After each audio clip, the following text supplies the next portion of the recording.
আমার যুবক ভাইরা, হাবিবে কিবরিয়া একদিন দুই দিন নয়, টানা 15 দিন নবী কাঁদছে। কাঁদতে কাঁদতে কাঁদতে আল্লাহর নবী বারবার আসমানের দিকে তাকায়, কখন জিবরাইল আসবে, কখন জিবরাইল আসবে। অন্যদিকে মক্কার মানুষ আমার নবীর বিরুদ্ধে অপপ্রচার, নবীরে গালি দেয়, নবীরে গান মন্দ করে আর কয় মুহাম্মদের আল্লাহ মুহাম্মদকে ভুলে গেছে। এই কথাটা আমার নবীর দারুণ ব্যথা লাগছে রে, নবীর মনে বড় কষ্ট। ঠিকই তো, 15 দিন ধরে জিবরাইল কেন আসে না? সকালে জিবরাইল আসে, বিকালে জিবরাইল আসে, আজকে 15 দিন ধরে জিবরাইল আসে না। আল্লাহর পয়গম্বর কান্না শুরু করলো। হঠাৎ করে নবী তাকায়া দেখে রে, জিবরাইল আসমান থেকে নামতেছে। জিবরাইল আলাইহিস সালাতু ওয়াস সালাম যখন নবীর সামনে আসলো, আল্লাহর নবী একটু অভিমান। নবী বলেন, জিবরাইল রে, আজকে বুঝি তোর আসার সময় হইল। নবীর মনে বড় কষ্ট, চতুর্দিক দিয়া গালমন্দ। আবার নবীকে মানুষ এমনভাবে গালি দেয়, নবী কোনো নবী রাসূল না, মিথ্যা অপবাদ দিচ্ছে, নাউজুবিল্লাহ।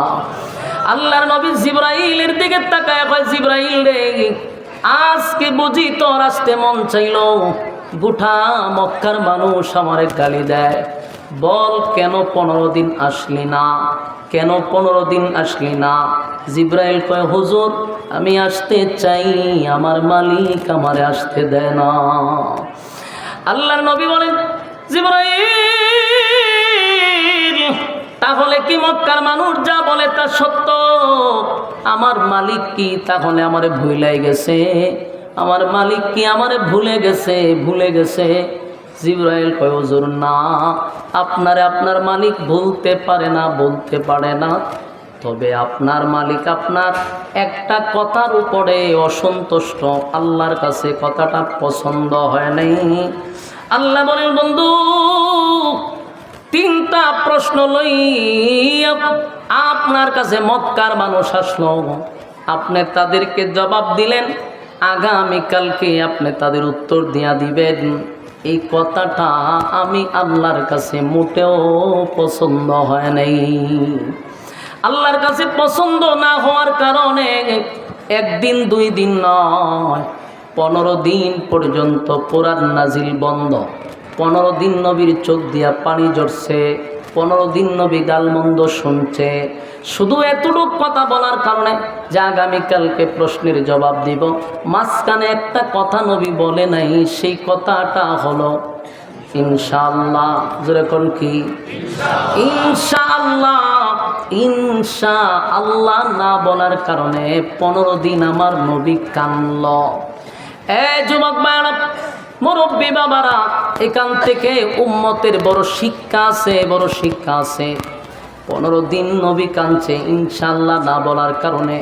আমরা যদি ইনশাআল্লাহ না বলি, তাহলে 15 দিন নবী যেমন কাঁদছে, যেমন কষ্ট পাইছে, এর থেকে বড় মুসিবত আসবে আমাদের উপরে। ইলাল্লাহি বিইজনিহি وسراجا منيرا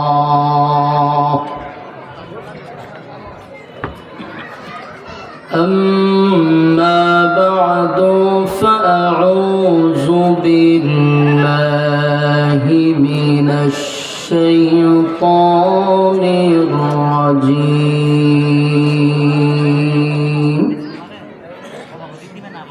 হালকা একটু ঢিলে রাখেন, হালকা একটু ঢিলে দেন।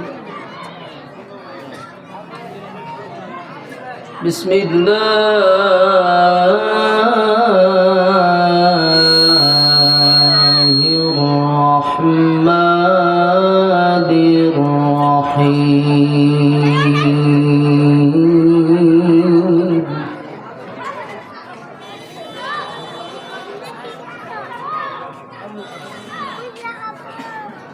والضحى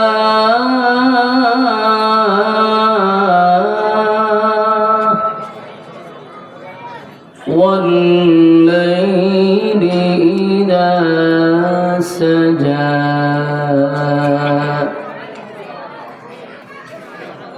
ما ودعك ربك وما قلى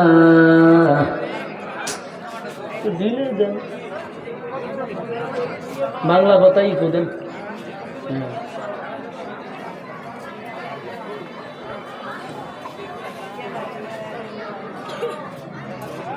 ما ودعك ربك وما قلى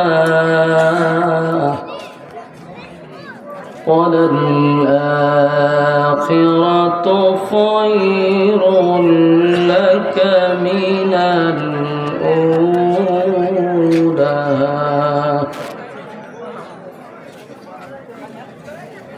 ولسوف يعطيك ربك فترضى ألم يجدك يتيما فآوى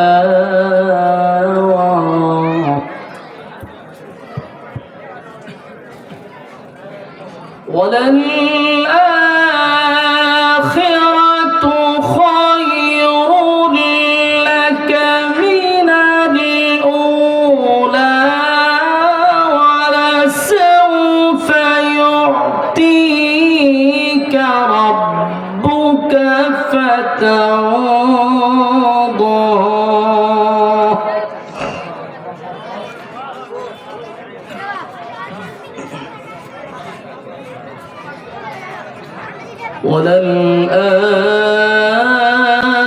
وللآخرة خير لك من الأولى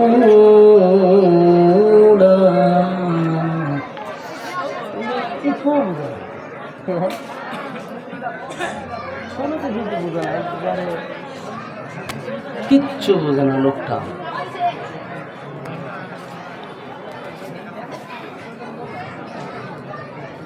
ما ودعك ربك وما قلى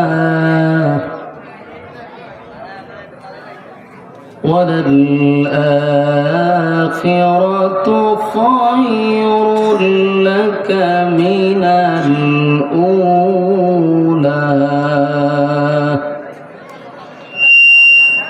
এটার নাম এই শীষ দেন আরো জোরে বাড়ান এটার নাম এই রিবা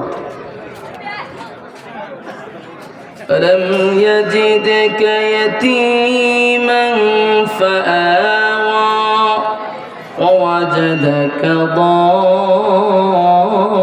ضالا فهدى ووجدك عائلا فأغنى فأما اليتيم فلا تقهر وأما السائل فلا تنهر وأما بنعمة ربك فحدث صدق الله العظيم درود شريف পড়েন اللهم صل على محمد وعلى آل محمد كما صليت على إبراهيم وعلى آل إبراهيم إنك سلا سلي هاي معبود درود شريف পড়েন اللهم صل على ভাই আল্লাহর রাস্তে আপনারা এইভাবে যদি কথা কন তাহলে এটা কোনো ওয়াজের সিস্টেম নেই কন ভাই আপনারা এটা কনসেপ্ট করে নিতেন অন্য একটা ব্যবস্থা করতেন ওয়াজ মাহফিল নাম দিয়েছেন কেন ভাই ইসলামী করেন মিয়া ওয়াজ মাহফিলের নাম দিয়ে একটা ভণ্ডামি শুরু করছেন ফালতুর দল কোরআনের এটা কিয়ামতের আগে বাজার বানাইলে সেখানে পুরো ভণ্ডামি শুরু করছে درود شريف পড়েন اللهم صل على محمد وعلى آل محمد كما صليت على إبراهيم وعلى آل إبراهيم إنك حميد مجيد الحمد لله আউলিয়াবাদ বাজার আত-তাহফিজ ইন্টারন্যাশনাল মাদ্রাসার উদ্যোগে আয়োজিত আজকের এই ইসলামী সম্মেলনের সম্মানিত সভাপতি, আজকের মাহফিলের সভাপতি আলহাজ হাফেজ হজরত মাওলানা আব্দুস সালাম সাহেব দামাত বরকাতুহুম, এছাড়াও আজকের মাহফিলের যিনি প্রধান মেহমান, যার আমন্ত্রণে আমরা এখানে উপস্থিত, অসংখ্য হাফেজদের উস্তাদ এবং বিশেষ করে বিশ্বজয়ী হাফেজদের উস্তাদ হজরত মাওলানা মুফতি আব্দুল কাইয়ুম মোল্লা সাহেব, প্রতিষ্ঠাতা মুহতামিম আর রায়হান ইন্টারন্যাশনাল মাদ্রাসা নারায়ণগঞ্জ ঢাকা। আজকের এই মাহফিলে আরও যিনি আসবেন, প্রায় মিশর থেকে 10 কেরাতের উপর যিনি সনদপ্রাপ্ত শেখ কারি মৌলানা ইলিয়াস লাহুরি সাহেব সহ আরও অনেকেই আছেন, বিশেষ করে বিশ্বজয়ী হাফেজ কারি আবু রায়হান সাহেব কিছুক্ষণের ভিতরে চলে আসবে। আপনারা বাংলাদেশের উল্লেখযোগ্য কিছু লোক আনছেন এখানে, যাদের শিডিউল পাওয়াই কঠিন। রায়হান, তাছাড়াও কাইমুল্লাহ সাহেব আপনাদের এলাকার জামাই, এই সুবাদে ওনার সাথে আমার একটা সম্পর্ক, আপনাদের মাঝে আমি আসছি, ওনার সম্পর্কে আসছি। কিন্তু আসার পরে যদি এই পরিস্থিতি দেখতে হয়, এটা অত্যন্ত দুঃখজনক, অত্যন্ত দুঃখজনক। আমি মানুষটা ছোটো, বক্তাও ছোটো, এলেমও নাই, কালামও নাই, কোনো যোগ্যতাও নাই, কিন্তু বাংলাদেশের 64 জেলায় আমি বয়ান করি, কথা বুঝতেছেন? এরকম অবস্থা আমি দেখি নাই। আপনারা একটা ওয়াজ মাহফিল আছেন, এটা একটা মেলা জোড়াই দিয়েছেন, চিল্লা চিল্লি কাও মাও শুরু করছেন। বাইগান তো আমি গজলও গাইতাম না, কনসার্টও করতাম না, কোরআন থেকে তেলাওয়াত করছি, আমি কোরআনের কথা বলবো। তো সবচেয়ে বেশি গুরুত্ব কার কথা? আল্লাহর কথা বাদ দিয়ে আপনি দুনিয়াবি কথা শুরু করে দিয়েছেন, এটা ভাইজলামি না? ঠাড়া পড়ব তো আপনার উপরে, ঠাড়া পড়ব। কোরআনের কথার কোনো মানে আপনাদের কাছে কোনো গ্রহণযোগ্যতা নেই, একটা ফাইজলামি শুরু করছেন। মেহরবানি করে ফ্যান্ডেলে বসে যান, আর যদি ভালোই না লাগে আপনি সোজা আধা কিলোমিটার দূরে চলে যান। এখানে আপনি একটা কাও মাও চিল্লাচিল্লি করলে যিনি আলোচক উনি কথা বলবো কেমনে? মেহরবানি করে কথা কইেন না ভাই, আমি আপনাদের সামনে থেকে কোনোরকম সময় শেষ করে চলে যাই, এরপরে আপনারা নাচানাচি করে নিকেন হারিয়া। কেউ বাধা দিত না, আমিই বাধা দিব। মেহরবানি করে বসেন, একটু কথা বললে আমি চলে যাই আপনাদের কাছ থেকে। আমি আয়সা চিন্তা পেরে গেছি গা। বসেন, এই দাঁড়াইছেন কা, বসেন। সাপ লয়েছি না যে দাঁড়ায় দাঁড়ায় আপনারা সাপ খেলা দেখবেন, বসেন। যতক্ষণ কথা বলবো কোরআন থেকে বলবো, ভালো লাগলে শুনবেন, ভালো না লাগলে আধা কিলোমিটার দূরে যাবেন, এখানে চিল্লাচিল্লি করেন না। আমি আপনাদের সামনে কোরআনের একটা কমপ্লিট সূরা তেলাওয়াত করছি। এই সূরা আপনাদের সামনে তেলাওয়াত করছি, এখান থেকে কিছু কথা আপনাদের সামনে উপস্থাপন করতে চাই। আল্লাহ আমাদের তৌফিক দান করুক, আপনাদেরকেও শ্রবণ করার তৌফিক দান করুক। আমি আপনারা শ্রোতার থেকে কিরামান কাতিবিন বেশি, হ্যাঁ সব কিরামান কাতিবিন এখানে আয় বলেছি। এরপরও আপনারা যারা আসছেন বসেন। সূরাটার নাম হলো সূরা দোহা। এই সূরাটি হিজরতের আগে নাজিল, তার মানে এটা মাক্কি সূরা। নাজিল হয়েছে একটা ঘটনাকে কেন্দ্র করে, আল্লাহ রাসূল সাল্লাল্লাহু আলাইহি সাল্লামকে খুশি করার লেগে, সান্ত্বনা দেওয়ার জন্য।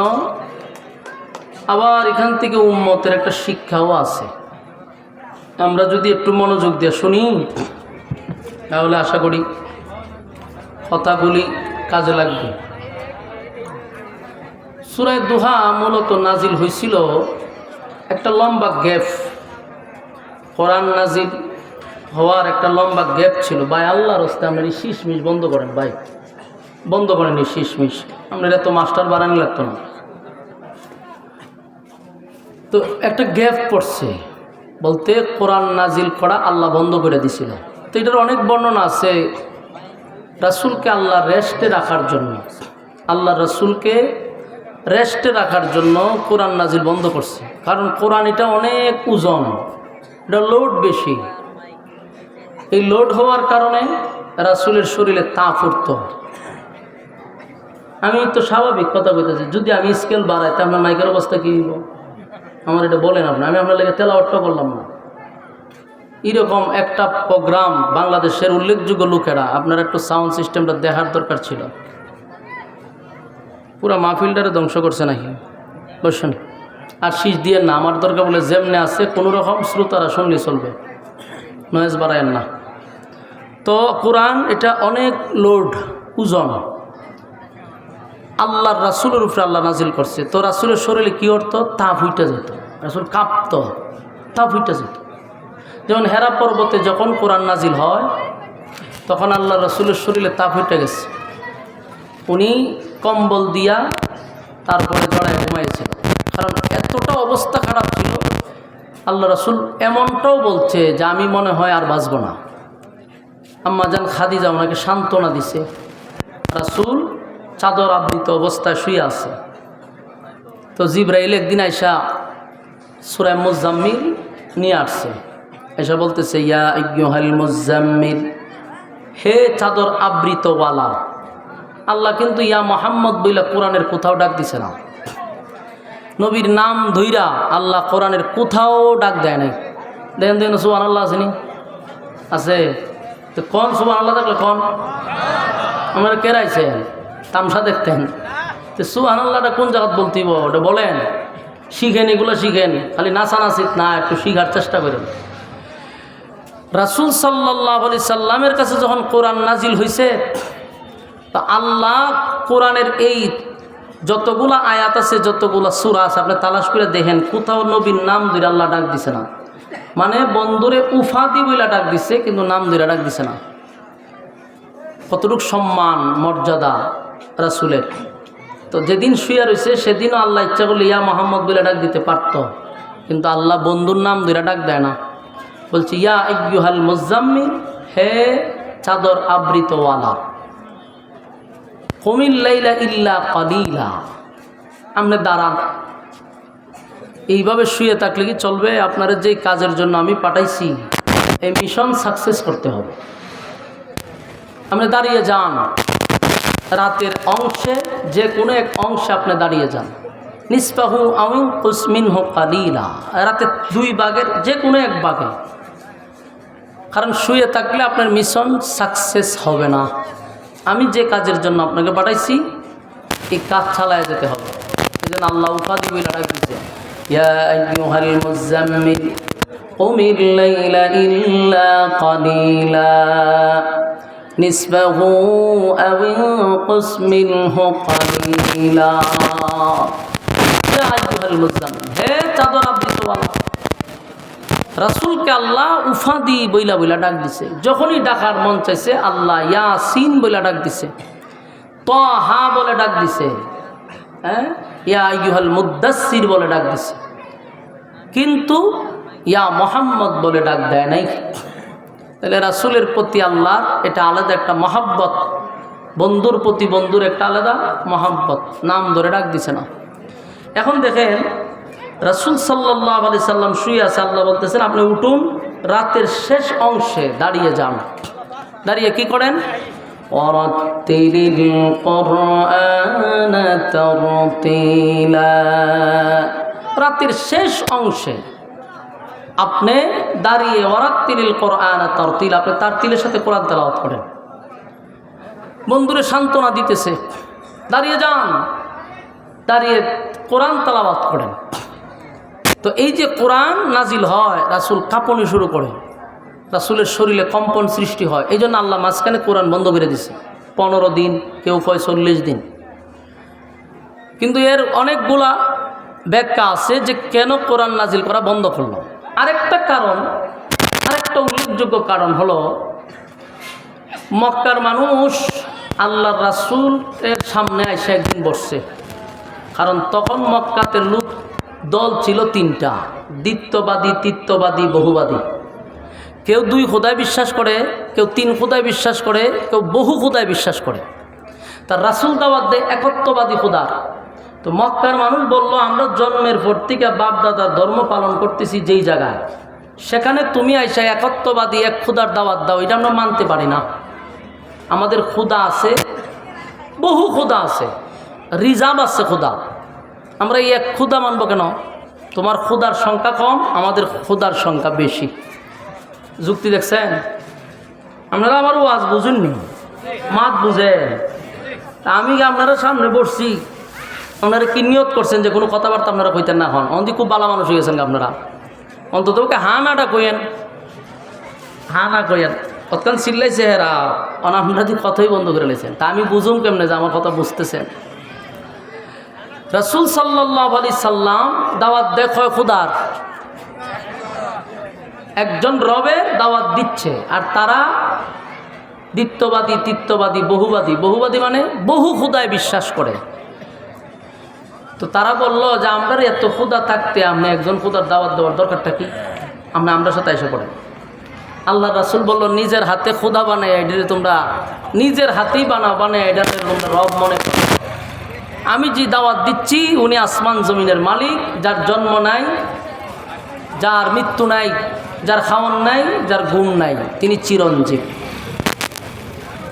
তো তারা বহুভাবে রাসূল সাল্লাল্লাহু আলাইহি সাল্লামের সঙ্গে কথাবার্তা বলল, কিন্তু প্রশ্ন হইল যতবার রাসূলের সাথে তারা কথা বলে তারা আটকে যায়।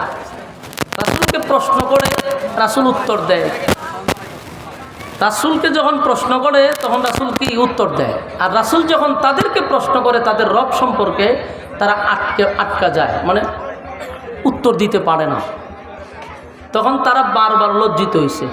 লজ্জিত হওয়ার পরে এর একটা পরামর্শ করছে যে আমরা মক্কার সব বুদ্ধিজীবী নিয়ে মুহাম্মদের কাছে যাই।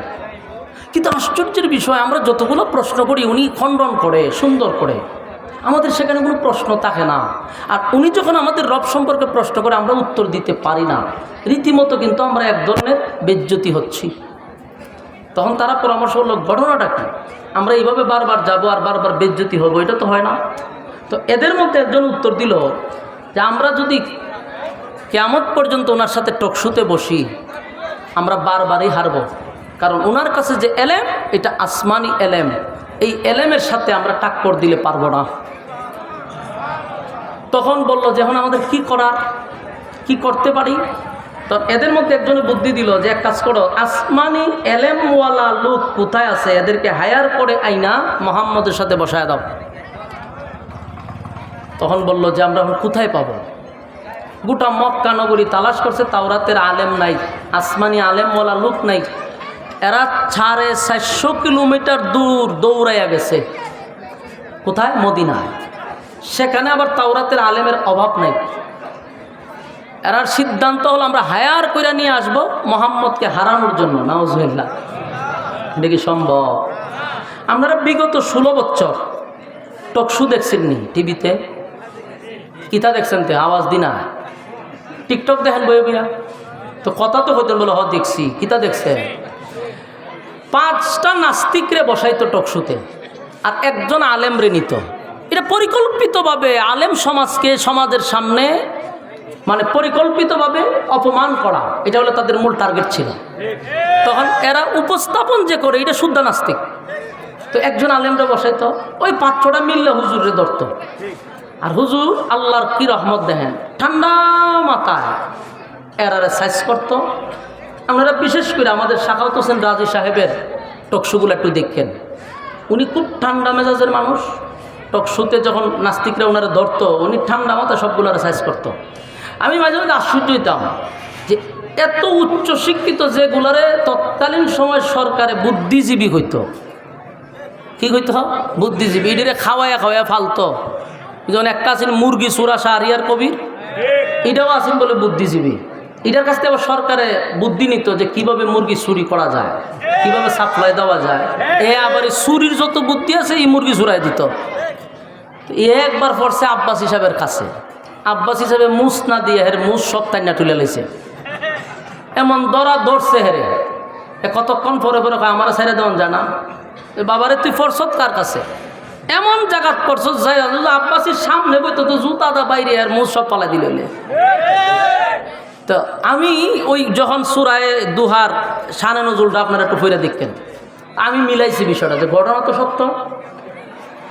তৎকালীন সময় 1400 বছর আগে মক্কার মানুষটাই বলতেছে যে মুহাম্মদের কাছে যে এলেম, এটা আসমানি এলেম, এই এলেমের সাথে আমরা কোনোদিন বসে সমাধান করতে পারবো না, আমরা ওনার কাছে শিশু। ঠিক 1400 বছর পরে আমি টকশোতে দেখলাম বাংলাদেশের বড় বড় বুদ্ধিজীবী এবং বাহির থেকে ডিগ্রিওয়ালা এত শিক্ষিত লোকরা যখন আলেমদের কাছে বসে আর একজন হুজুর কথা বলতে থাকে, এরা অসহায়ের মতো তাকায় থাকে। কারণ এটা আসমানি এলেম। বলুন এটা কিসের এলেম? আসমানি। তোমরা ডিগ্রি আনছো বাহির থেকে। আরও কিছু এক্সাম্পল আমি আপনারা দিই। বাংলাদেশের 64 জেলায় ওয়াজ করে আমাদের একটা অভিজ্ঞতা আছে। যেমন আমাদের আগে অনেক সময় প্রধান অতিথি রাখে, তো প্রধান অতিথি হয় কোনো দলের নেতা আর নাহলে কোনো সংসদ সদস্য, তো এরারে দেয় 5 মিনিট বক্তব্য দিবার লেগে। তো হাজার হাজার মানুষ থাকে, মাইকটা লইয়া দাঁড়াইয়া প্রথম শুরুটা করে বিসমিল্লাহির রহমানির রহিম। ওই বিসমিল্লাহ হইতে পারে না, বিসমিল্লাহ হয় নাউজুবিল্লাহ। কোরআন বিকৃত করে হ্যাঁ বক্তব্য শুরু করে, মুখে লাগে টুডে লাগে, কথা গুছাইতে পারে না, শেষে পাবলিক মারতে মেলামেন বন বন আর বয়ান করে আর বক্তব্য লাগতো না। মানুষ বিরক্ত হয় কথা শুনে, অথচ তার পিছনে ডিগ্রির অভাব নাই, সব বাহিরের ডিগ্রি, কিন্তু মানুষের সামনে কথাটুকু গুছাইয়া বলতে পারে না। আপনি একজন আলেম বসায়া দেন লক্ষ লক্ষ মানুষের সামনে, ঘন্টার পর ঘন্টা কথা বলতেই থাকবে, টুডে আর জিব্বায় লাগবে না। এটা দুনিয়াবি আলেম নয়, এটা আসমানি। তো সম্মানিত শুধু মক্কার মানুষ, মক্কার সব বুদ্ধিজীবী শেষ, এখন গেছে 450 কিলোমিটার দৌড়ে মদিনায়, সেখান থেকে বুদ্ধিজীবী হায়ার করে আনবো। মদিনায় গিয়ে তাওরাতের আলেমদেরকে বলল যে আমরা ভারাক্রান্ত মন নিয়ে আসছি আপনাদের কাছে, বড় কষ্ট নিয়ে আসছি। বলে কি কষ্ট? বলে আমাদেরই বংশের, আমাদেরই রক্তের, আমাদেরই বাতিজা, সারা জীবন ধর্ম পালন করলাম বাপ দাদার, এখন সে আইসা একত্ববাদী খুদার দাওয়াত দেয়। আমরা বহুবাদীরা তো শেষই, দ্বিত্ববাদীরাও শেষ, তৃতীয়বাদীরাও শেষ। এখন সমাজের মধ্যে ফাটল সৃষ্টি হচ্ছে, বাপ ছেলের মধ্যে ঝগড়া হচ্ছে, আমরা আছি খুব সমস্যার মধ্যে। ওনার সাথে আমরা বসলেও আমরা লজ্জিত, কারণ যত জ্ঞান লইই যায় ওনার কাছে শিশুর মতো বসে থাকতে হয়। ওনাকে যতগুলো প্রশ্ন করি উনি খণ্ডন করে, কিন্তু আমাদেরকে যখন আমাদের রব নিয়ে প্রশ্ন করে আমরা আর কথা বলার কোনো সুযোগ থাকে না। তো তাওরাতের আলেমদের কাছে গেছে তো পণ্ডিত, এরা কথাগুলি বইলা তাওরাত কিতাব দেখতেছে আর বলতেছে যে হ্যাঁ আমরা যার অপেক্ষা করতেছি সে অলরেডি চলেও আসছে, নবুয়ত পাইও ফেলাইছে। আমরা তো এই লোকের অপেক্ষায় ছিলাম যে উনি আসবেন, আর অলরেডি আইসও করছে, নবুয়তও পাইছে। তখন বলল যে আমরা বলি তোমরা উত্তর দাও। ওই তাওরাতের আলেমরা বলতেছে ওনার বংশটা কি কুরাইশ বংশ? বলে হ। বাবার নাম কি আব্দুল্লাহ ছিল? বলে হ। দাদার নাম কি আব্দুল মুত্তালিব? বলে হ। মা কে আমেনা ছিল? বলে এটাও ঠিক। দাদাকে আব্দুল মুত্তালিব ওই খানায় কাবার মোতাবল্লি ছিল? বলে এটাও ঠিক। আরো অনেকগুলো প্রশ্ন করছে, একটার পর একটা। মক্কার মানুষের উত্তর দিয়ে হেরা মাথা দাঁত দিয়ে হয় আমরা যা কইবার আছি এর চেয়ে বেশি এরা জানে। আমরা 450 কিলোমিটার দৌড়াই আসলাম, কিন্তু আমরার থেকে বেশি তাওরাতের আলেমরা বেশি জানে। তখন তাওরাতের আলেমরা বলে প্রতি পৃষ্ঠায় পৃষ্ঠায় পৃষ্ঠায় মোহাম্মদের নাম। সুবহানাল্লাহ। তো বলে আমরা তো আসতাম আপনাদের নিবার লেগে। বলে আমরা যাইতাম না, আমরা আপনাদেরকে 3টা প্রশ্ন দিয়ে দিই, এই শুধু ওনাকে 3টা প্রশ্ন করবা, যদি উত্তর দিতে পারে তোমরা সহ সবাই কালেমা পড়ে ঈমান আনবা। এরা কইটা কি তখন? বলে হ। যারা চিন্তা করে গেছেন আইলাম আমরা একটা সমাধান করবো, ওনারে হারাইবার লেগে। আর উনি কয় 3 প্রশ্ন উত্তর দিতে পারলে আমরা কালেমা পড়তাম, তার আইলাম কে এত দূরে। তখন মদিনার পণ্ডিতরা বলল যে এই 3 প্রশ্নের জবাব একমাত্র নবী রাসূল ছাড়া পৃথিবীর কেউ দিতে পারবে না। উনি উত্তর দিলেই বুঝবেন উনি আল্লাহর পাঠানো পয়গাম্বর, এতে কোনো সন্দেহ নেই। এরা মনে অনেক কষ্ট লইয়া শেষে গেছে মক্কায়, আবার ওই হায়ার করে যে আনতে গেছিল আর আনছে না। 3 প্রশ্ন লইয়া এরা মদিনায় মক্কায় আসছে। মক্কায় এসে বলে যে মোহাম্মদ, আমরা আসছিলাম একটা বিষয় তোমার সাথে সমাধান করতে। কি বিষয়? বলে আমরা চিন্তা করে দেখলাম তোমার সাথে ঝগড়াঝাটি করে লাভ নাই, তুমি আমাদেরই বংশের, আমাদেরই রক্তের, আমরাও চাই তোমার কালেমা পড়ে ঈমান আনতে। একটা কথা ইয়াদ রাখবেন, দুষ্ট লোকের মিষ্টি কথা, এরা খুব মিষ্টি মিষ্টি করে কথা কইতেছে যে আমরা চাচ্ছি তোমার সাথে অনর্থক দ্বন্দ্বে জড়ানোর কোনো দরকার নাই, তোমার কালেমাটাই পড়তে চাই, তবে শর্ত। তবে কি শর্ত? কালেমা পড়বি তো শর্ত দেশ কা তো দিছে শর্ত। কি শর্ত? যে আমরা এই 3টা প্রশ্নের জবাব দিবা। 3 প্রশ্নের জবাব দিতে পারলে ওই গুহাবাসীর 1 নাম্বার প্রশ্ন আসহাবে কাহাফের ঘটনা, 2 নাম্বার হলো যে রূহ সম্পর্কে, 3 নাম্বার হলো একজন বাদশাহ জুলকারনাইন, এই বাদশার ব্যাপারে আমাদেরকে তত্ত্ব দিবা, ডিটেলস বর্ণনা করবা, আমরা কালেমা পড়ে ঈমান আনব। রাসূল চিন্তা করে দেখলো যারা আসছে এই মক্কার সব বড় বড় মাতা, এরা যদি কালেমা পড়ে তাহলে বাধা দেওয়ার আর কেউ নাই। কথা বুঝতেছেন? রাসূল খুব খুশি, খুব খুশি। বললো ঠিক আছে, আগামী কালকেই আপনাদের 3 প্রশ্নের জবাব দেওয়া হবে। মক্কার মানুষ চলে গেল আগামী কালকের জন্য অপেক্ষায়। আগামী কালকে আবার টিম নিয়ে আসছে, কিন্তু ঘটনাক্রমে সেদিন জিব্রাইল সকালেও আসে নাই, বিকালেও আসে নাই, দিনও আসে নাই। রাসূলের ধারণা ছিল সকাল বিকাল জিব্রাইল আসে 3 প্রশ্নের জবাব বইলা দিব, আমি তাদেরকে আবার উত্তর দিয়ে দিব। কিন্তু জিব্রাইল তো আসলো না। পরের দিন এরা সব লই আইছে বুদ্ধিজীবী, ও কেউ উত্তর কেউ আজকেও হবে না, আগামীকালকে। সেদিনও তারা চলে গেল, কিন্তু সেদিনও জিব্রাইল আসেনি। আবার আসছে তারা, রাসূল ভাই আজকেও হবে না, আগামীকালকে। তারা চলে গেছে, জিব্রাইল এদিনও আসে না। 1 দিন 2 দিন 3 দিন 4 দিন 6 দিন হয়ে গেছে, উত্তরও দেয় না, জিব্রাইলও আসে না। আচ্ছা কোন তো দেখি মক্কার মানুষ এখন বসে থাকবো না সমালোচনা করব? আমি একটা এক্সাম্পল দিই। আপনার এই গ্রামের নাম কি? আউলিয়াবাদ। আউলিয়াবাদের কেন্দ্রীয় মসজিদের ইমাম সাহেবের কাছে যদি আপনি গিয়ে এখন হুজুর আমি একটা মাসলা লইয়েছি, আমার একটু কইয়া দেন। হুজুর আপনারা বললো আগামীকালকে, তা আপনিও মনে মনে ভাবছেন ঠিক আছে হুজুরের মতো আলাদা দরকার আছে, উনি করুক, এরপরে আমাদেরকে বলবে। আগামীকালকে গেছেন ইমাম সাহেবের কাছে, ইমাম সাহেব আজকে হইতো না, ও ব্যস্ত আছি কালকে। এরপরে গেলেন, না আজকে হইতো না কালকে। করতে করতে আপনার যদি 3 দিন ঘুরায়, আপনি কি করবেন? আপনি দোকানে গিয়ে সেটা হুজুরের বিরুদ্ধে কইতেন না? হ্যাঁ, ওই দোকানও চা খাইবেন আর কইবেন যে আমরা যে মসজিদের ইমাম সাহেব রাখছে হুদ্দা ফাও, বেচারা কোনো ইমাম সাহেবই না, খালি গরম ভাত খাওয়াই আর বেতন দেই, বেটার কোনো এলেম কালামও নাই। 1 মাস লিয়ে গেছেন, আজকে 6 দিন ধরে ঘুরাইতেছে, এবার মসজিদে বাড়ি করে না করে। এরকম সমালোচনা সারা গ্রামে আপনি করবেন। ঠিক মক্কার মানুষ নবীর বিরুদ্ধে একইভাবে গ্রামে গঞ্জে শহরে বন্দরে সব জায়গায় নবীর বিরুদ্ধে অপপ্রচার শুরু করছে। হয় মুহাম্মদ আমাদেরকে ধোঁকা দিচ্ছে, আগেই বলছিলাম, কিন্তু সে আমাদেরকে বাপদাদার ধর্মের মধ্যে চুনকালি দিয়ে নতুন ধর্ম গ্রহণ করাচ্ছে। দেখছো 3 প্রশ্নের জবাব দিতে পারে না, সে রাসূল হতে পারে না। নাউজুবিল্লাহ। গাল মন্দ শুরু হয়েছে, 1 দিন নয়, 2 দিন নয়, 10 দিন, 12 দিন, 15 দিন। এইটা ধরে লেনছে না, ধরে বাইন্দলেন পাওয়া তো না, এটা কত দেখছেন নি? আপনারা কিতা করেন? তৈরি না বয় তো রাখেন, হেরে দিয়ে ওয়াজ করাম আধা ঘন্টা, কথা কয়েন না আল্লাহর হস্তে, মনোযোগ দিয়ে শুনেন। আপনারা যদি ভূমিকাটা মনোযোগ দিয়ে না শুনেন, সামনের আলোচনাটা আপনারা বুঝতে কঠিন হবে। আপনারা স্বার্থেই কথা বলে আমার কোনো অসুবিধা আছে, আমি আমার ওয়াজ করে যেতাম, কিন্তু আমার কথা ওয়াজটা তো বুঝতেইব, এই জন্যই ডি করি। নাহলে হ্যাঁ কথা কয় আমার সমস্যা কি? আমার চিন্তা হলে যে গরিব ভাই চাই আমি কোনো সময় কাটাই জায়গা, কিন্তু এটা তো ভাই কোনো সিস্টেম না। আমি এত দূর থেকে আমার কায়ম মোল্লা ভাই আনছি এখানে। আপনারা যদি ওয়াজটা বাড়িতে না লয়ে যেতে পারেন, এরকম ওয়াজ করার কোনো দরকার নাই। যেন ওয়াজ বাড়িতে লয়ে যেতেইব। ওয়াজ শুরু করলাম কেন, শেষ করলাম গিয়ে কক্সবাজার, ইজাত ওয়াজ আমি করিও না, ওয়াজ আপনার বাড়িতে লয়ে যেতেইব। এই জন্য আগে শানে নজরুলরা বুঝেন সূরাটা কেন নাজিল হলো, নাজিলটা কেন হয়েছে এটা বুঝলে এরপরে তরজমায় গেলে আরো সহজ হবে, ঠিক না? মনোযোগ দিয়ে শুনে। এখন ঘটনা কি, 1 দিন 2 দিন 15 দিন কোরআন নাজিল হয় না। আর মানুষ কি কয়, দেখছো মোহাম্মদের আল্লাহ মোহাম্মদরে ভুলে গেছে না। রাসূলের একজন চাচিয়া ছিল, নাম হলো উম্মে জামিলে, আবুল আহেব্বার বউ। এটা একটা বেয়াদব মহিলা। রাসূল ডায়া কয় মোহাম্মদ তোমার কাছে একটা শয়তান আসতো, ওনার আসে না? নাউজুবিল্লাহ আসেনি? থাকলে ঘটনা কেটে। এই মহিলা কত নম্বরের বেয়াদব!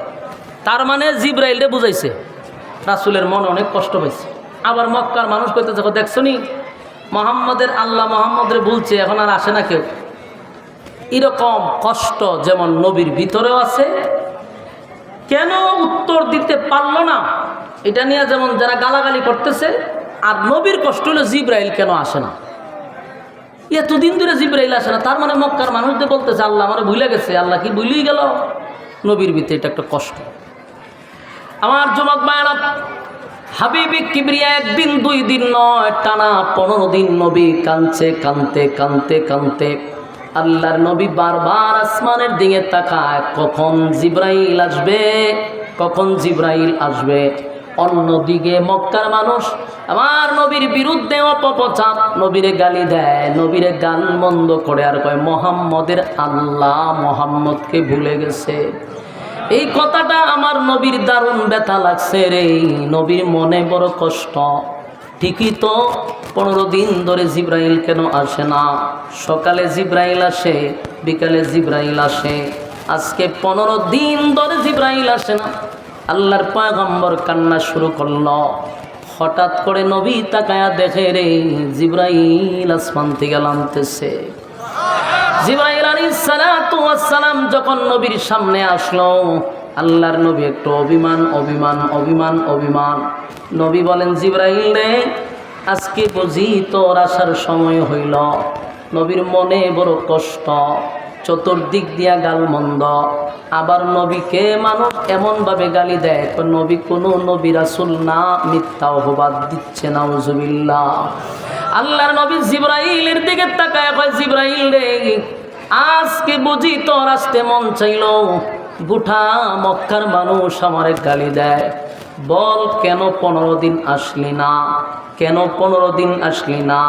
জিব্রাইল কয়, হুজুর আমি আসতে চাই, আমার মালিক আমারে আসতে দেয় না। আল্লাহর নবী বলেন, জিব্রাইল, তাহলে কি মক্কার মানুষ যা বলে তা সত্য? আমার মালিক কি তাহলে আমারে ভুলাই গেছে? আমার মালিক কি আমারে ভুলে গেছে? জিব্রাইল কয়, হুজুর না, আপনারে আপনার মালিক ভুলতে পারে না, বলতে পারে না। তবে আপনার মালিক আপনার একটা কথার উপরে অসন্তুষ্ট, আল্লাহর কাছে কথাটা পছন্দ হয় নাই। আল্লাহ বলেন, বন্ধু, 3টা প্রশ্ন লইয়া আপনার কাছে মক্কার মানুষ আসলো, আপনি তাদেরকে জবাব দিলেন, আগামীকালকে আপনি তাদের উত্তর দিয়া দিবেন। এই কথাটা আমি আল্লাহর কাছে মোটেও পছন্দ হয় নাই। আল্লাহর কাছে পছন্দ না হওয়ার কারণে একদিন 2 দিন নয়, 15 দিন পর্যন্ত কোরআন নাজিল বন্ধ। 15 দিন নবীর চোখ দিয়া পানি ঝরছে, 15 দিন নবী গালমন্দ শুনছে, শুধু এতটুকু কথা বলার কারণে যে আগামীকালকে প্রশ্নের জবাব দিব। মাঝখানে একটা কথা নবী বলে নাই, সেই কথাটা হলো ইনশাআল্লাহ। যেরকম কি ইনশাআল্লাহ, ইনশাআল্লাহ না বলার কারণে 15 দিন আমার নবী কানল। যুবক ভাইরা, মুরব্বী বাবারা, এখান থেকে উম্মতের বড় শিক্ষা আছে। 15 দিন নবী কাঁদছে ইনশাআল্লাহ না বলার কারণে। আমরা যদি ইনশাআল্লাহ না বলি, তাহলে 15 দিন নবী যেমন কাঁদছে, যেমন কষ্ট পাইছে, এর থেকে বড় মুসিবত আসবে আমাদের উপরে। নবীর ক্ষেত্রে যদি 15 দিন কাঁদতে হয় গো, তাহলে যেই লোকটা ইনশাআল্লাহ বলে না, এর খেসারত কিন্তু তোমার আমার দিতে হবে। কারণ আমরা অনেক সময় বলি, টাঙ্গাইল থেকে আমি ঢাকা যাব, এই মাঝখানে একটা কথা বলতে হবে ইনশাআল্লাহ, কথা হয় না? ওরে বাইরে একটা আওয়াজ দেন, কি বলতেই বল, মাঝখানে ইনশাআল্লাহ বলতে হবে। আপনি বললেন যে আমি ঢাকা যাব, তো ঢাকা যাবেন আপনি কেন যাবেন ইনশাআল্লাহ না বললে? এখন আসুন, ইনশাআল্লাহ শব্দের অর্থ জানা দরকার। ইনশাআল্লাহ শব্দের অর্থ হলো আল্লাহ যদি চায়। বলুন ইনশাআল্লাহ শব্দের অর্থ কি? আল্লাহ যদি চায়। তা আপনি ঢাকা যাইবেন, আল্লাহ যদি না চায় আপনি কেন দেবেন? আপনি বলছেন ঢাকা যাবেন, কিন্তু মাঝ রাস্তায় আপনি গাড়ির চাক্কার তলে পড়ে গেলেন। আল্লাহ চায় নাই, যেতে পারেন নাই, কিন্তু আপনি কইছেন আপনি ঢাকা যাবেন। আল্লাহ কয়ে চাক্কার তলে ভালাই দিলাম, কেন দেবী? এই জন্য আমরা সব কথাই বলবো ইনশাআল্লাহ, কথা হয় না। আপনি বললেন আমি খানা খাবো দুপুরে, মাঝখানে ইনশাল্লাহ নাই, তা খাইবেন কেমনে? বললেন ইনশাল্লাহ, তৈলে খাইতে পারবেন। আর যদি না খানা খাবো ইনশাল্লাহ নাই, তৈলে খানা ঠিকই থাকবে, একেবারে রোস পোলাও সব গরম ঠিকই আছে, কিন্তু আপনি খাইতে পারলেন না। খাইবার সময়টুকু আপনার দেওয়া হবে না। ও বাস্তব না বাস্তব? 5 আগস্টের কথা আপনার ইয়াদ না? খানা টানা দিফাক করে রাখছে, ফুলা গুস্ত মুস্ত সব ঠিকঠাক করে রাখছে, কিন্তু ইনশাল্লাহ কইছে না যে আল্লাহ খাইতে পারবি না, নিচে দেওয়া যাইতে পারবি না, উফরে দে উইরা যাবি। খানা তোর জন্য হারাম, ঠিক না বেটি?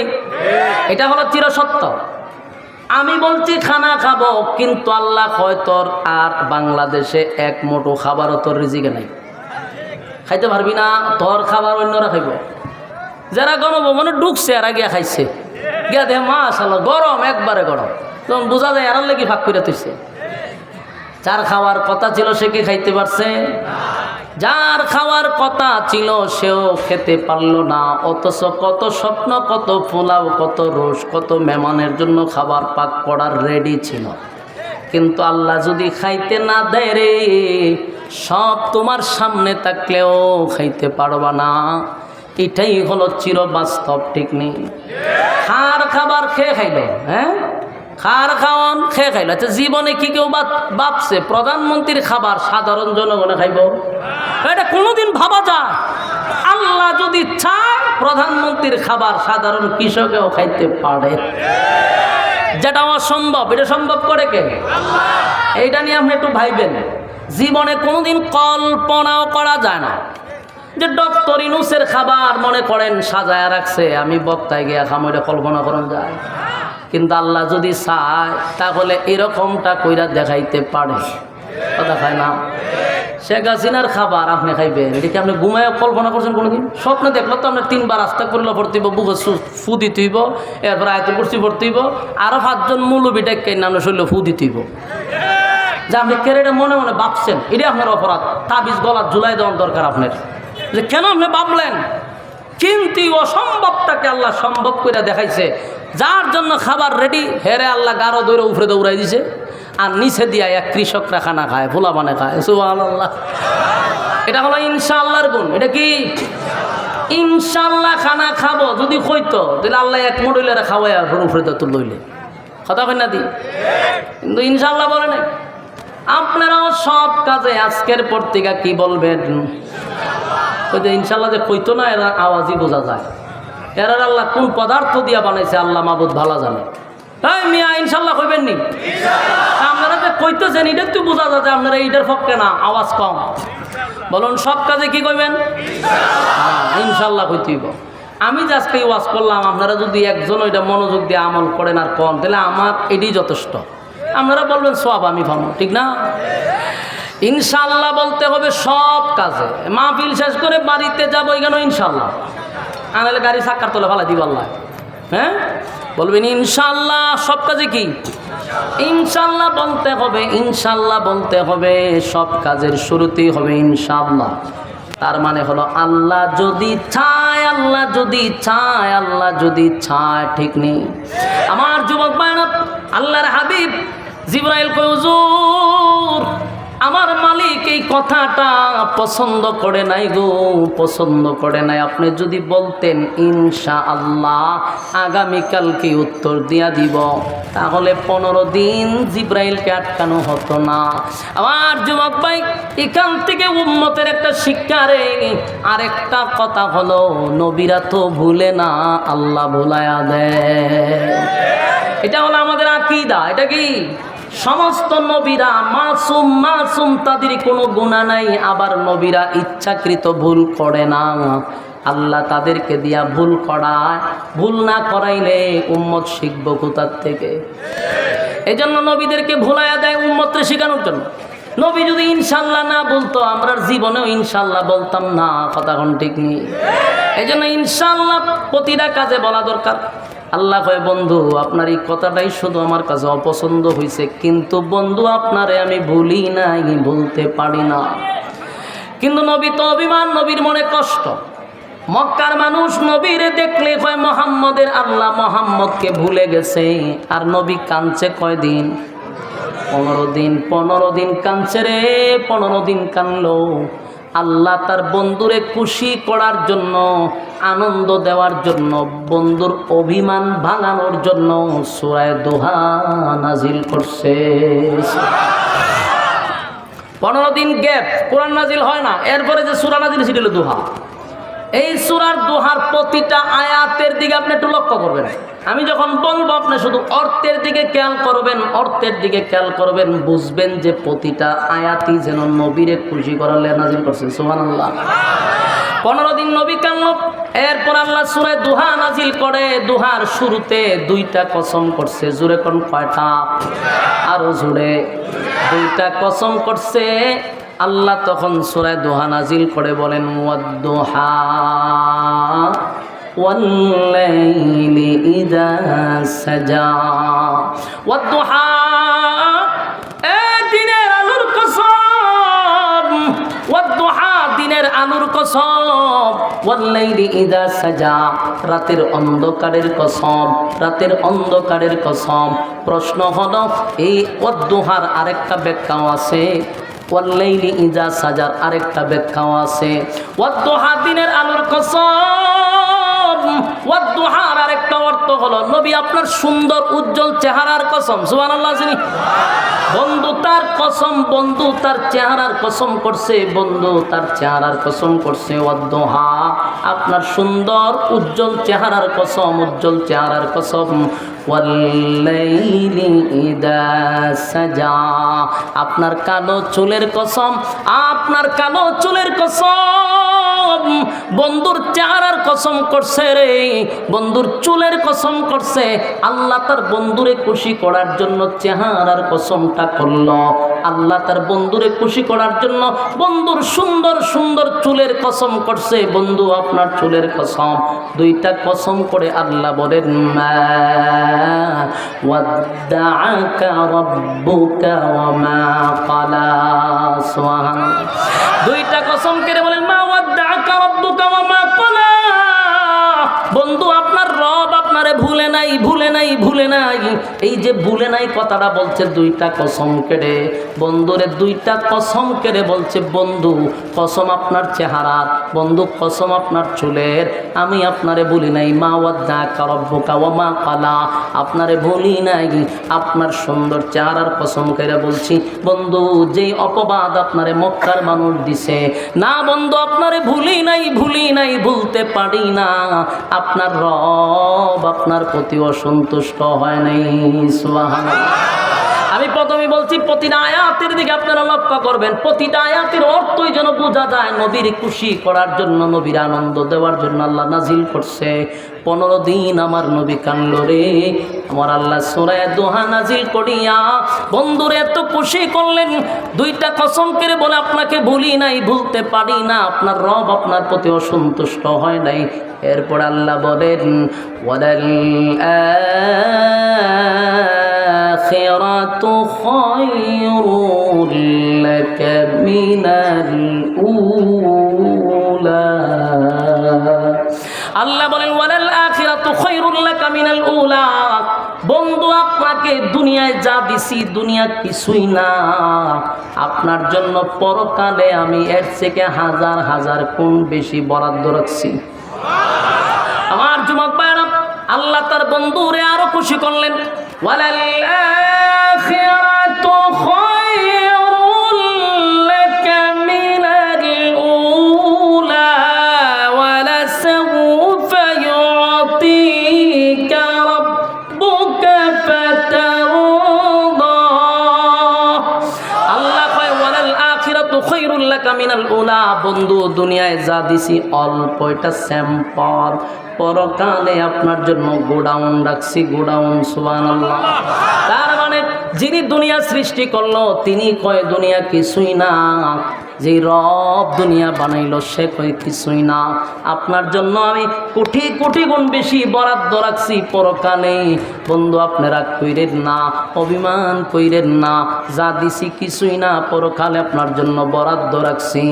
এরপর আল্লাহ বলেন ওয়ালা সাউফা ইউতিকা রাব্বুকা ফাতারদা। আল্লাহ বলেন চিরেই আপনাকে আমি খুশি করব, খুশি করব, খুশি করব। সুবহান। ওয়ালা সাউফা ইউতিকা রাব্বুকা ফাতারদা এর কারণ হতে পারে আল্লাহ বলছেন চিরেই শীঘ্রই খুশি করব।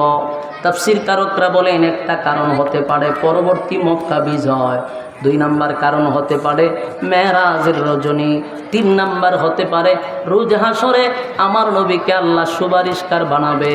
এই 3টা কারণের একটা হতে পারে ওয়ালা সাউফা ইউতিকা রাব্বুকা ফাতারদা।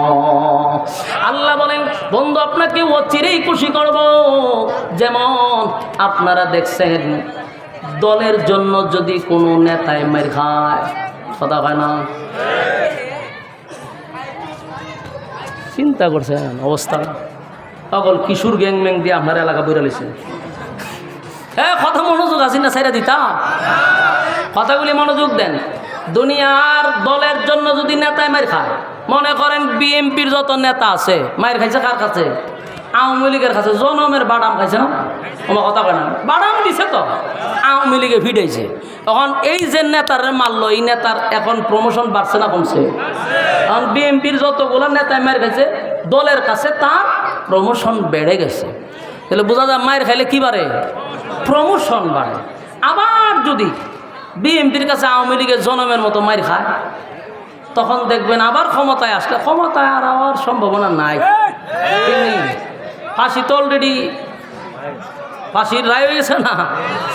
এখন আমরা এটা বেশি একটা খুশি না, কেরে খুশি না? আমি মিষ্টি আমিও খাওয়াইলাম, কিন্তু খুশি না কেরে জানেন? বাংলাদেশে তা কত রায় হইয়া বইয়া রয়েছে, কার্যকর হয় না। হ্যাঁ, যেদিন শুনুন যে জুলাই লিছে এদিন না হয় আপনারা খুশি করেন। বাংলাদেশে এটা একটা ফর্মালিটি রক্ষা করতেও পারে, এই জন্য বেশি একটা আনন্দ হওয়ার কিছু নেই। আবার অনেকে ঘোষণা দিতেছে আমরা আইলে সব খালাস করে দিব, আইলে সব শেষ করে দিব।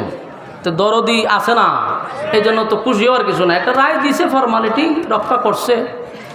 কারণ ওই যে একটা প্রদীপ আছে না, প্রদীপ, হ্যাঁ প্রদীপরে চিনেন না? মাইরা লাইছে যে একজন সেনাবাহিনী, এর ফাঁসির রায় যে কত বছর আগে, ওখানে হেরে মূর্তির মতো সাজায় তো রাখছে। এটা একটা ফালতুবাজি না আমরা দেশে। এই বদমাইশগুলি রে বলার দরকার যে তোরা যে ফাইজলামি করস, কত মানুষের প্রাণ নিছে, এটারে ধ্বংস করস না করে, এটার ফাঁসির গাছটা ঝুলা, এটারে রাখিয়া দিছে। তো পরবর্তী যেগুলার রায় দিব ওইগুলো তো ফাঁসি দিব, কতটুকু বিশ্বাস হয় আল্লাহ না জানে। সম্মানিত শুধু এই জন্য অত বেশি আনন্দ হওয়ার আর কিছু নাই। কারণ হ্যাঁ আরও আবার দরদি আছে, কলিজার মানুষ আছে, হ্যাঁ আবার এটা খালাস করে নেব। কথা বলছেন, সমস্যা নাই। তো মূল কথা হইল যদি নেতা কারো দলের জন্য মার খায়, ওই নেতার প্রমোশন বাড়ায়া দেয়, দল বাড়ায়া দেয়, ঠিক নেই? দেখবেন ক্ষমতায় আসলে পরে যে নেতা বেশি মার গেছে তার টাকা পয়সা দিয়ে হবে একটা কাজ করো, তুমি বিভিন্ন দেশে একটু ভ্রমণ করে আসো। কারণ তুমি তো অনেক মাইর টের খাইছো, আয়না করে থাকছো, বিভিন্ন পেশার তোমার মাথার উপর দিয়ে গেছে, একটু এনজয় করে আসো, মাইন্ডটা ফ্রেশ করে আসো। কোথায় যাইবা? ইউরোপ, আমেরিকা, সিঙ্গাপুর, বিভিন্ন দেশে, থাইল্যান্ড যাইবা। তো নেতায় যায় গিয়া সেরা সাগরের ভাড়া বোতল লইয়া বয়, বোতল টানে আর এনজয় করে, আর হুড়ফুরি তো সামনে আসই। এটার নাম এনজয়। এটার নাম কি? বোতল টানন আর হুড়ফুরি নিয়ে নাচানাচি করন সাগরের ভাড়া, এটার নাম হলো এনজয়। তে নেতায় যদি মায়ের খাওয়ার পরে এনজয় হওয়ার সুযোগ পায়, আল্লাহ হয় আমার বন্ধু আমার দল করতে গিয়ে মায়ের গেছে। বলুন আল্লাহ রাসূল খার দল করছে, মায়ের খাইছিনি, গালি শুনছিনি? আল্লাহ কি কয়? দুনিয়ার নেতারা যদি ভ্রমণ করার সুযোগ পায়, প্রমোশন বাড়ে, আমার বন্ধু আমার দল করতে গিয়ে মায়ের খাইছে, আমি আমার বন্ধুর প্রমোশন বাড়াইয়া দেব, আমি আমার বন্ধুরে ভ্রমণ করাবো। তবে দুনিয়ার নেতারা ভ্রমণ করে দুনিয়ার ভিতরে, আমি আমার বন্ধুরে দুনিয়াতে ভ্রমণ করাবো না, ভ্রমণ করাবো 7 আসমানের উপরে। আল্লাহ বলেন ওয়ালা সাউফা ইউতিকা রাব্বুকা ফাতারদা। আল্লাহ বলে অচিরেই আপনাকে আমি খুশি করব বন্ধু, অচিরেই আপনাকে আমি খুশি করব। তাই আল্লাহ বলেন হয়তো ভাই খুশিটা মেরাজের রজনী হতে পারে। বন্ধুরে বন্ধু খুশি করার জন্য ইনভাইট করছি, দাওয়াত দিয়ে আনছে, আসেন বন্ধু আপনি অনেক কষ্ট করছেন, আপনার একটু আমি ভ্রমণ করাবো।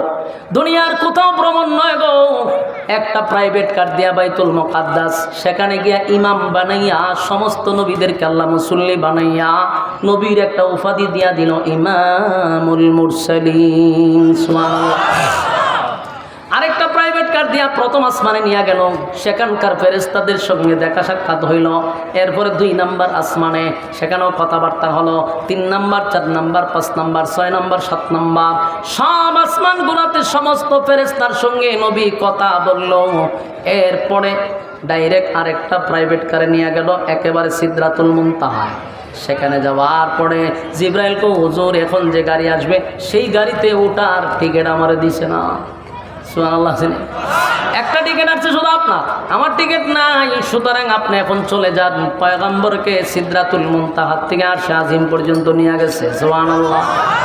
সেখানে যাওয়ার পরে আল্লাহ বলে বন্ধু আপনি আসছেন, দুনিয়ার নেতারা দুনিয়ায় ভ্রমণ করে, আমি আপনারে 7 আসমান ভ্রমণ করাবো।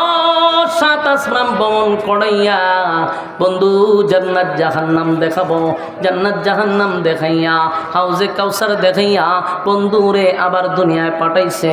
ওয়ালা সাউফা ইউতিকা রাব্বুকা ফাতারদা, এটাও একটা কারণ হতে পারে। আল্লাহ বলেন ওয়ালা সাউফা ইউতিকা রাব্বুকা ফাতারদা, এর ব্যাখ্যা পরবর্তী মক্কা বিজয় হতে পারে। তার মানে আল্লাহ প্রতিটা আয়াতে আমার নবীরে খুশি করছে। জোরে জোরে কোন সুবহানাল্লাহ। এরপর আল্লাহ বলেন আলাম ইয়াজিদকা ইয়াতীমান ফাআওয়া, ইয়াত আল্লাহ বলেন বন্ধু আপনি তো ইয়েতিম ছিলেন, আমি আপনার আশ্রয় দিছি। প্রশ্ন হলো মাঝখানে ইয়েতিম ঢুকাইলো কেন? এই আয়াতটা কেন আল্লাহ ঢুকায়া দিল? এর কারণ হলো কোনো মানুষ যদি কারো সঙ্গে অভিমান করে, বন্ধুর সঙ্গে যদি বন্ধু অভিমান করে, তার রাগ ভাঙানোর জন্য, তারে খুশি করার জন্য অতীতের কিছু কথা তুইলা ধরে। বন্ধু তুই যে রাগ করছ তোর আমি ভালোবাসি না, তুই যে সময় ব্যবসায় লস খাইলি আমি তোরে টাকা দিয়া ব্যবসা ধরাইয়া দিছি। বন্ধু অমুক জায়গায় মুসিবতে পড়ছিলে আমি তোরে উদ্ধার করছি। বন্ধু আমি তোরে এই জিনিসটা নিজে না রেখে তোরে দিছি। বন্ধু তুই এমন জায়গায় মুসিবতে ছিলি উদ্ধার করছি, তুই অসহায় ছিলি আমি তোর পাশে ছিলাম, ঠিক না বেটি? বন্ধুর অভিমান ভাঙা দেয়, পুরাতন কিছু কথা বইলা বইলা তার কাছে বিশ্বাসযোগ্য করে যে দেখ অতীতেই তোরে বলছি না, আর এখন বলবো কেমনে, ঠিক নেই? আল্লাহ বলেন আলাম ইয়াজিদকা ইয়াতীমান ফাআওয়া, বন্ধু আপনি ইয়েতিম ছিলেন, আমি আপনাকে আশ্রয় দিছি। সুবহানাল্লাহ। আপনি ইয়েতিম ছিলেন তখন আপনাকে ভুলি নাই আপনাকে আশ্রয় দিলাম। এরপর আল্লাহ বলেন ওয়াজাদাকা দাল্লান ফাহাদা, আপনি পথহারা অবস্থায় ছিলেন, আমি আল্লাহ আপনার পথ দেখাইয়া দিছি। সুবহানাল্লাহ। এই কথার ব্যাখ্যা হলো যেই মানুষটা এতিম হয়, যার মা নাই, বাবা নাই, দাদা নাই, দাদি নাই, নানা নাই, নানি নাই, আত্মীয় স্বজন নাই, এই ছেলেটা সমাজে প্রতিষ্ঠিত হতে পারে না। এই ছেলেটার গার্জিয়ান না থাকার কারণে পড়ালেখা করতে পারে না। এই ছেলেটা সমাজে প্রতিষ্ঠিত হয় না। এই ছেলেটা হয় অনাথ, অথবা হয় টুকায়, না হয় হিরঞ্চি, ঠিক নেই? কারণ গার্জিয়ান না থাকার কারণে। আল্লাহ ভাই আপনি এতিম ছিলেন, আমি আপনাকে আশ্রয় দিছি। আর ওয়াজাদাকা দাল্লান ফাহাদা, আপনি পথহারা অবস্থায় ছিলেন, আমি আল্লাহ আপনাকে পথ দেখায়া দিছি, পথভ্রষ্ট হইতে দেই নাই। সুবহান। এরপর আল্লাহ বলেন ওয়াজাদাকা আইলান ফাআগনা, আপনি গরিব ছিলেন, আমি আপনাকে ধনী বানায়া দিছি। বলুন আল্লাহর নবী কি ছিল? ওরে বাবারে কথা হন, কি ছিল? আল্লাহ কি বানাইছে? ধনী বানাইছে, ধনী বানাইছে, ধনী বানাইছে। আফসুস রে আফসুস, কপাল পোড়া আমরা। নবী যে ধনী ছিল এই কথাটা কোনো মৌলবী বলে না, নবী যে ডেভেলপ ছিল এটা কোনো মৌলবী বলে না। সারা জীবন কানো দইরা কয় নবীর পেটে পাত্তর, নবী গরিব। এই গরিবের ওয়াজ শুনছেন, ধনীর ওয়াজ কোনোদিন শুনছেন?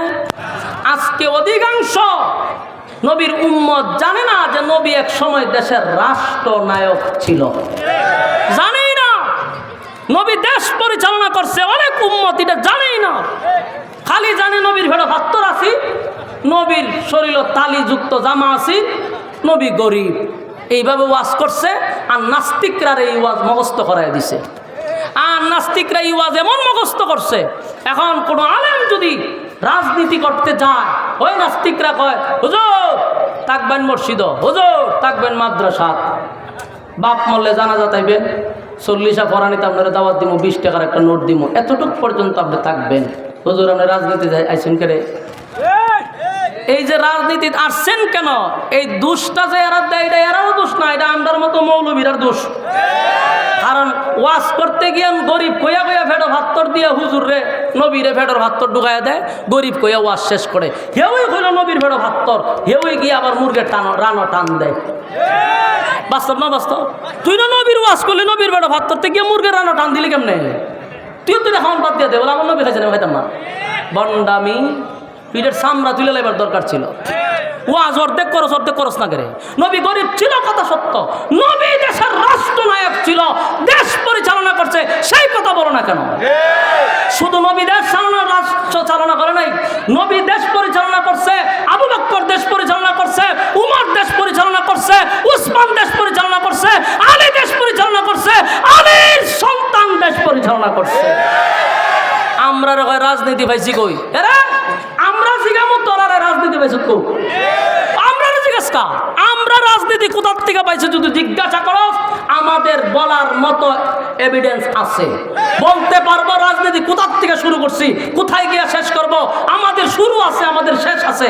কিন্তু আমরা যদি তোরা কই কোথার থেকে রাজনীতি পাইছ, কসম খোদার বলতে পারবি না। আমরা বলে যে কোথার থেকে তোরা রাজনীতি পাইছ, তোদের রাজনীতি হইল আবু জাহেলের কাছ থেকে, তোদের রাজনীতি হলো নমরুদের কাছ থেকে, তোদের রাজনীতি হলো ওই ফেরাউনের কাছ থেকে। সুতরাং আমরা হুজুর আরে কইও না যে আমরা রাজনীতি কই পাইছি, আমরা স্বয়ং কোরআনের রাজনীতি আছে, নবীর কাছ থেকে প্র্যাকটিক্যালে রাজনীতি আমরা শিখছি। তা আমরা রাজনীতি পাইছি কই? এই দুষ্ট ভাই এরা না, এরা তো বলে কারণ আমরা তো শূন্য বলে, এরা দোষ নাই। দোষ হলে আমরা মতো হুজুররা সারা জীবন নবীর ভেড়ো ভাত্তর দিয়ে বইরত রাখছি আমরা, নাউজুবিল্লাহ। আল্লাহ রাসূল গরিব ছিল এটা সত্য, কিন্তু আল্লাহ কয় ও যাতাকা আইলান ফাগনা, আপনাকে আমি ধনীও বানাইছি। ইসলামটার এত নিচে লামান কেন? গরিব গরিব হয়ে এত নিচে কেন লামান? দেশ পরিচালনা করছে রাসূল, এই কথাটা বললে কি ইসলামের সম্মান বাড়ে না কমে? আলেমদের ইজ্জত বাড়ে না কমে? এই ওয়াজ করে না কেন? এই ওয়াজ করে না। নবী যে দেশ পরিচালনা করছে, এই ওয়াজ না করার কারণে এটার প্রভাব যে নাস্তিক পাড়ায় কি পরিমাণ পড়ছে কল্পনাও করতে পারবেন না। আজকে ডাইরেক্ট আমাদেরকে বলে হুজুর রাজনীতি করবেন কেন? এই কথাটা একমাত্র বলার উদ্দেশ্য হলো এই কথাটার প্রভাব পড়ছে বেশি যে নবী গরিব ছিল। কথা বুঝতেছেন? যদি সবচেয়ে বেশি এই ওয়াজ চলতো যে নবী দেশের রাষ্ট্রনায়ক ছিল, তাহলে এরাও আমাদেরকে প্রশ্ন করতে পারত না। আল্লাহ বলেন ওয়াজাদাকা আইলান ফাআগনা, আপনি গরিব ছিলেন, আপনাকে ধনী বানাইছি, ধনী বানাইছি। খাদিজার কোটি কোটি টাকার সম্পদ ছিল রে। আল্লাহ নবীর কাছে বিবাহ বসার পরে সব সম্পদ নবীর কদমে ঢেলে দিছে, সব সম্পদ ইসলামের জন্য ব্যয় করছে। সুবহান। আমার যুবক ভাইরা, এই সূরা দোহা থেকে আপনারা কি পাইলেন? আল্লাহ এই সূরা নাজিল করে একের পর এক নবীরে খুশি করলেন। ফাআম্মাল ইয়াতীমা ফালা তাকহার, আপনি ইয়েতিম ছিলেন, তাই ইয়েতিমদের প্রতি আপনি কঠোর হইয়েন না। এই কথা শুধু নবীরে বলে নাই, কিয়ামত পর্যন্ত উম্মতি মুহাম্মদীর আল্লাহ বলছে এই ইয়েতিমদের প্রতি কঠোর হইও না। তোমার সন্তান তোমার স্ত্রী নিয়া সুখে শান্তিতে ঘরে থাকো, 3 বেলা খাবার খাও। যার বাবা নাই, যার মা নাই, একটা বার চিন্তা করে দেখো এই সন্তানটা দুঃখের কথা সুখের কথা কার কাছে বলবে? কার কাছে বলবে রে? মা নাই। এতিম বাচ্চাদের প্রতি কঠোর হওয়া যাবে না, তাদের মাথায় হাত বোলায়া দিবেন, তাদেরকে আপনারা সম্মান করবেন, এদের মহব্বত করবেন, ভালোবাসবেন। রাজি আছি? কথা হয় না? এই যে আপনাদের আব্দুল কাইয়ুম মোল্লা সাহেব, আপনারা জামাই, উনি প্রায় 20-25 জন এতিম ছাত্ররা এমনিতেই খাওয়ায়, এমনি খাওয়ায়। 200 উপরে 20-25 জন তো আমার মতো সত্যি আছে। উনি 200 উপরে এতিমরে ফ্রি সার্ভিস। আপনারা কি আলহামদুলিল্লাহ এলাকাত না ঠাড়া বেরিয়ে আছে গা? চিন্তা করেন এই জায়গাটা কই তো রাজি না। আমরা কয়জনটা খাওয়া? 200 লোকরে সে খাওয়ায়। তো ওনার কাছে যদি অর্থ না থাকে, 200 এতিম ছাত্রের ভালবো কে? এই জন্য আলেমদেরও কিছু অর্থের দরকার আছে না নাই? ভালো কাজও লাগে টেকা থাকলে। আমরা টেকা হইলে সিনেমা হল বানাই না তো, আমরা টেকা হইলে ওই টেকা দিয়ে সেটা আখাম কুহামো লাগাই না। এই টাকা আলেমদের থাকলে, আলেমদের টেকা থাকলে মানুষ গড়ার কারখানা তৈরি করা হয়। সুতরাং আপনারা এই যে আপনাদের কাইয়ুম মোল্লা সাহেব বিশাল মাদ্রাসা, এই মাদ্রাসা গেলে সিরিয়ালই পাওয়া যায় না। হাজার হাজার ছাত্র, এর মধ্যে এতিম আছে 200-র উপরে, ফ্রি সার্ভিস। আর মাদ্রাসার ব্যাপারে তো ওয়াজ করে লাভ নাই। ইন্টারন্যাশনাল এক মাদ্রাসা, যেখানে আর রাইহান ইন্টারন্যাশনাল মাদ্রাসা, রাইহান যে মাদ্রাসা পড়ালেখা করছে। তো সম্মানিত সুধী, বলুন আলেমদের টাকার দরকার আছে না নাই? আজকে গরিব কইতে আপনারা ইসলামটারে কই নিয়ে তুইছেন, 12টা বাজাইছেন তো। আর আমাদের মধ্যে কিছু স্বভাব খারাপ আছে হুজুররা, পাঞ্জাবি বলতে ভিসা থেকে উঠতে জায়গা মনে করি এটা বুঝি বুজুর্গ গিরি দেখায়। পাঞ্জাবি তোর ভিসা উঠতে করে তুই ইস্তারি দে, পাঞ্জাবি সুন্দর করে পরিষ্কার কর। ইসলাম তোর এত নোংরাভাবে টাকার জন্য বলে নাই, তুই ইসলামটারে 12টা বাজাইতেছস। এটা সুফিগিরি দেখায়। পাঞ্জাবির মধ্যে ফাঁসমন লেগে রয়েছে, টুপির মধ্যে লেগে রয়েছে ফাঁসমন, এর কাছে গেলে ভাড়ার বন্ধ করে। আবার সুফিগিরি দেখায়। এটা আপনাকে ইসলাম বলে না। আপনার টাকা আছে, শান শৌকতে চলেন, ইসলাম আপনাকে এটাই বলছে। আপনাকে দেখে 10টা ছেলে যেন মাদ্রাসা দিতে বাধ্য হয়। আপনি হুজুরে দেখা মানছে সর্বনাশ, মাদ্রাসা দিলেই তো জানাজার সময় ডাকবো, মাদ্রাসা দিলেই তো ফরানির সময় ডাকবো না। এটা আলেমদের কাজ নয়। আলেমদের কাজ ইমাম শব্দের অর্থ নেতা, গ্রামের মহল্লার সব জায়গায় বিচার করবে ইমাম সাহেব, এমনকি রাষ্ট্র পরিচালনা করবে একজন আলেম। এটাই ছিল সিস্টেম। কিন্তু আমরা ওই জায়গার থেকে নিয়ে ডুবাইছে মসজিদ আর ডুবাইছে মাদ্রাসা, আর বাইর করে বলে দেনা, বুঝছেন নি? এই জন্য আপনার সন্তানগুলিকে মাদ্রাসায় পড়াবেন। মাদ্রাসায় পড়লে টকছে, কাইয়ুম মোল্লা সাহেব টকছে নি? কথা হয় না, টকছে না। এটা যে টাকা ওনার গাড়ির ধোয়াটা যায়, এটা আপনারা ইনকাম করতে বহুত দেরি আছে। তো মাদ্রাসাত পড়ায় কি উনি ঠকছে নি? কথা হয় না। এই জন্য আমরা একসময় হয়তো মাদ্রাসাত পড়াইলে খাইতে হয়তো না। বেটা খাইবার লাগে আমরা মাঝে পাগল করে খাই না, আমরা খাইই না। সুতরাং মাদ্রাসার প্রতি আকৃষ্ট হন। বর্তমানে যতগুলা ইঞ্জিনিয়ার কন, ব্যারিস্টার কন, ডাক্তার কন, সবগুলার মা বাপ হইল গিয়ে বৃদ্ধাশ্রমে। শুধু বাংলাদেশ তালাশ করে দেখেন, একজন আলেমের মা বাপ যদি বৃদ্ধাশ্রমে থাকে তাহলে ওয়াজ করতাম না। এই শিক্ষা মানুষ গড়ার কারখানার থেকে শিক্ষা দেওয়া হয়। সত্যিকারের মানুষ হইতে গেলে দ্বীনি শিক্ষা ছাড়া বিকল্প কোনো রাস্তা নেই। আল্লাহ আমাদেরকে বুঝার, মানার, আমল করার তৌফিক দান করুক। সকলে বলি আমিন। যে কথাগুলি আপনারা সামনে